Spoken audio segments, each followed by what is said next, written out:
O mito do livre-arbítrio, por Walter J. Chantry. A maioria das pessoas diz que acredita em livre-arbítrio. Você tem alguma ideia do que isso significa? Eu acredito que você encontrará uma grande quantidade de superstição sobre este assunto. A vontade é tida como o grande poder da alma humana, que é completamente livre para dirigir as nossas vidas. Mas de que ela é livre e qual é o seu poder? O mito da liberdade circunstancial. Ninguém pode negar que o homem tem uma vontade, ou seja, a faculdade de escolher o que ele quer dizer, fazer e pensar. Mas você já refletiu sobre a fraqueza lamentável de sua vontade? Embora você tenha a capacidade de tomar uma decisão, você não tem poder de levar a cabo o seu propósito. A vontade pode elaborar um plano de ação, mas não tem poder para executar sua intenção. Os irmãos de José o odiavam. Eles o prenderam para ser um escravo, mas Deus usou suas ações para fazer dele um governante sobre eles mesmos. Eles escolheram agir daquela maneira para prejudicar José, mas Deus, em seu poder, direcionou os eventos que aconteceram com José para o seu bem. Ele disse: "Vós bem intentaste mal contra mim, porém Deus intentou para bem." Gênesis capítulo 50, verso 20. E como muitas de suas decisões são miseravelmente frustradas, você pode optar por ser um milionário, mas a providência de Deus provavelmente o impedirá. Você pode optar por ser um estudioso, mas problemas de saúde, um lar instável ou a falta de recursos financeiros podem frustrar a sua vontade. Você escolhe sair de férias, mas um acidente de automóvel pode mandá-lo para o hospital em vez disso. Ao dizer que sua vontade é livre, nós certamente não queremos dizer que ela determina o curso de sua vida. Você não escolheu a doença, a tristeza, a guerra e a pobreza que tem estragado a sua felicidade. Você não escolheu ter inimigos. Se a vontade do homem é tão potente, por que não escolhe viver para sempre? Antes, você deve morrer. Os principais fatores que moldam sua vida não se dão por causa de sua vontade. Você não escolheu seu status social, cor, inteligência e etc. Qualquer reflexão sobre a sua experiência produzirá a conclusão: o coração do homem planeja o seu caminho, mas o Senhor lhe dirige os passos. Provérbios capítulo 16, verso 9. Ao invés de exaltar a vontade humana, deveríamos humildemente louvar ao Senhor, cujos propósitos moldam nossas vidas. Como Jeremias confessou: "Eu sei, ó Senhor, que não é do homem o seu caminho, nem do homem que caminha o dirigir os seus passos." Jeremias, capítulo 10, verso 23. Sim, você pode escolher o que você quer e você pode planejar o que você fará. Mas sua vontade não é livre para realizar nada contrário aos propósitos de Deus. Nem você tem algum poder para alcançar seus objetivos, senão aqueles que Deus lhe permite. A próxima vez que você estiver tão encantado com sua própria vontade, lembre-se da parábola de Jesus sobre o homem rico. O homem rico disse: "Farei isto, derrubarei os meus celeiros e edificarei outros maiores, e ali recolherei todas as minhas novidades e os meus bens." Mas Deus lhe disse: "Louco, esta noite te pedirão a tua alma." Lucas, capítulo 12, versos de 18 a 21.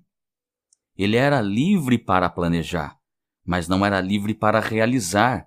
A mesma coisa acontece com você. O mito da liberdade ética. Mas a liberdade da vontade é citada como um fator importante na tomada de decisões morais.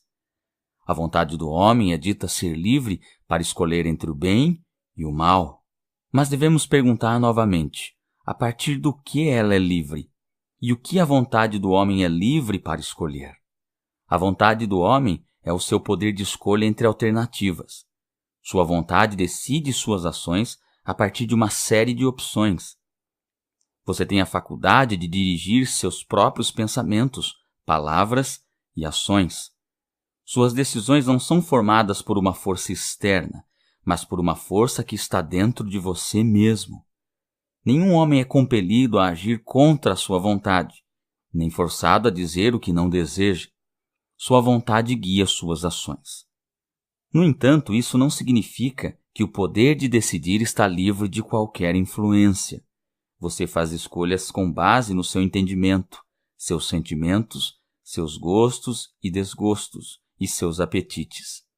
Em outras palavras, sua vontade não é livre de você mesmo. Suas escolhas são determinadas por seu próprio caráter básico.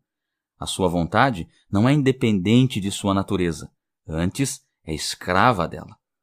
Suas escolhas não podem moldar o seu caráter, mas o seu caráter orienta suas escolhas. A vontade é bastante parcial para o que você sabe, sente, ama e deseja. Você sempre escolhe com base na sua disposição, de acordo com a condição do seu coração. É apenas por essa razão que sua vontade não é livre para fazer o bem. Sua vontade é escrava do seu coração, e seu coração é mau. E viu o Senhor que a maldade do homem se multiplicara sobre a terra, e que toda a imaginação dos pensamentos de seu coração era só má continuamente. Gênesis capítulo 6, verso 5. Não há quem faça o bem, não há nenhum só. Romanos capítulo 3, verso 12. Nenhum poder força o homem a pecar contra a sua vontade. Antes, os descendentes de Adão são tão maus que sempre escolhem o mal.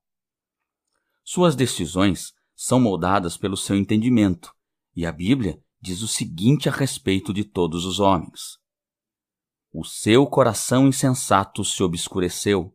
Romanos capítulo 1, verso 21. O homem só pode ser justo quando ele deseja ter comunhão com Deus, mas não há ninguém que busque a Deus. Romanos capítulo 3, verso 11. Seus apetites anseiam o pecado, e assim você não pode escolher o bem, pois escolher o bem é contrário à natureza humana. Se você escolhe obedecer a Deus, isto é o resultado de uma compulsão externa, mas você é livre para escolher e, portanto, sua escolha está escravizada à sua própria natureza maligna. Se carne fresca e uma salada mista fossem colocadas diante de um leão faminto, ele escolheria a carne. Isso porque sua natureza dita a sua escolha.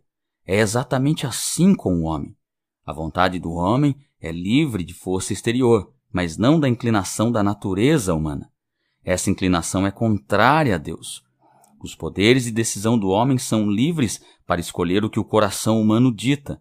Portanto, não há possibilidade de um homem escolher agradar a Deus sem uma obra prévia da graça divina. O que a maioria das pessoas entende por livre-arbítrio é a ideia de que o homem é, por natureza, neutro e, portanto, capaz de escolher o bem ou o mal. Isso simplesmente não é verdade. A vontade humana e de toda a natureza humana é inclinada para o mal continuamente. Jeremias perguntou: porventura pode o etíope mudar a sua pele, ou o leopardo as suas manchas? Então podereis vós fazer o bem, sendo ensinados a fazer o mal? Jeremias capítulo 13, verso 23. É impossível, é contrário à natureza.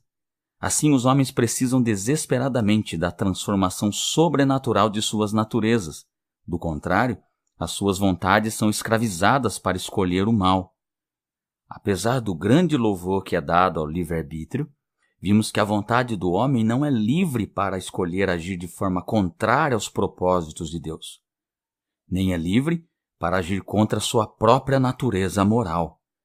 Sua vontade não determina os acontecimentos de sua vida, nem as circunstâncias da mesma. Escolhas éticas não são formadas por uma mente neutra, mas sempre ditadas pela sua personalidade. O mito da liberdade espiritual. No entanto, muitos afirmam que a vontade humana faz a escolha final da vida espiritual ou morte espiritual. Aqui a vontade é totalmente livre para escolher a vida eterna oferecida em Jesus Cristo ou rejeitá-la. Disse que Deus dará um novo coração a todos que escolherem receber a Jesus Cristo pelo poder de seu próprio livre-arbítrio. Não pode haver dúvida de que receber Jesus Cristo é um ato da vontade humana. É muitas vezes chamado de fé. Mas como os homens vêm a receber o Senhor de boa vontade? É geralmente respondido a partir do poder de seu próprio livre-arbítrio. Mas como pode ser isso? Jesus é um profeta. Recebê-lo significa crer em tudo o que ele diz. Em João, capítulo 8, versos de 41 a 45, Jesus deixou claro que você nasceu de Satanás. Este pai maligno odeia a verdade e transmitiu a mesma inclinação ao seu coração por natureza. Assim disse Jesus. Mas porque vos digo a verdade, não me credes. João capítulo 8, verso 45. Como a vontade humana salta da escolha do homem para crer no que a mente humana odeia e rejeita. Receber a Jesus também significa abraçá-lo como um sacerdote, ou seja, confiar e depender dele para pleitear a paz com Deus por meio de seus sacrifícios e intercessão. Paulo nos diz que a mente com a qual nascemos é hostil a Deus. Romanos capítulo 8, verso 7. Como poderei escapar da influência da natureza humana, que nasce com uma violenta inimizade para com Deus? Seria insano para com a vontade escolher a paz, quando cada osso e gota de sangue clamam por rebelião. Outro sim, receber a Jesus significa recebê-lo como um rei. Isso significa escolher obedecer os seus comandos, confessar o seu direito de governar e adorar diante do seu trono. Mas a mente humana, as emoções e os desejos todos clamam: não queremos que este reine sobre nós. Lucas capítulo 19, verso 14. Se todo o meu ser odeia a sua vontade, odeia o seu governo e odeia a paz com Deus, como minha vontade pode ser responsável por receber a Jesus? Como pode um pecador ter fé? Não é a vontade do homem, mas é por causa da graça de Deus que um pecador alcança um novo coração. A menos que Deus mude o coração, crie um novo espírito de paz, verdade e submissão, o homem não optará por receber a Jesus Cristo e a vida eterna nele. Um novo coração deve ser dado antes que um homem venha a crer, ou então a vontade humana está irremediavelmente escravizada à maligna natureza humana. Mesmo no que diz respeito à conversão, Jesus disse: não te maravilhes de ter te dito, necessário vos é nascer de novo. João capítulo 3, verso 7. A menos que você nasça de novo, você jamais verá o seu reino. Leia João, capítulo 1, versos 12 e 13. Ali é dito que aqueles que creem em Jesus têm nascido, não da vontade do homem, mas de Deus. Assim como sua vontade não é responsável pela sua própria vinda a este mundo, assim também não é responsável pelo novo nascimento. É o seu Criador que deve ser agradecido por sua vida. E se alguém está em Cristo, é uma nova criatura. Segundo aos Coríntios, capítulo 5, verso 17. Quem já escolheu ser criado? Quando Lázaro ressuscitou dos mortos, ele escolheu atender à chamada de Cristo, mas ele não escolheu ressuscitar. Então Paulo disse em Efésios, capítulo 2, versos 4 e 5, estando nós ainda em nossas ofensas, nos vivificou juntamente com Cristo, pela graça sois salvos. A fé é o primeiro ato de uma vontade renovada pelo Espírito Santo. Receber a Cristo é um ato do homem, assim como a respiração o é. No entanto, Deus deve primeiramente dar-lhe a vida. Não admira que Martinho Lutero escreveu um livro intitulado A Escravidão da Vontade, que ele considerava um de seus mais importantes tratados. A vontade está presa nas cadeias da maligna natureza humana. Vocês, que exaltam o livre-arbítrio como uma grande força, estão se agarrando a uma raiz de orgulho. O homem, como caído no pecado, está totalmente desamparado e sem esperança. A vontade do homem não oferece nenhuma esperança. Foi a vontade de escolher o fruto proibido que nos trouxe a miséria. A poderosa graça de Deus oferece libertação. Lance-se à misericórdia de Deus para a salvação. Peça ao Espírito da graça para criar um espírito novo dentro de você. Você ouviu O Mito do Livre-Arbítrio, por Walter J. Chantry, traduzido e publicado em português pelo site oestandartedecristo.com, narrado por Fábio Nascimento.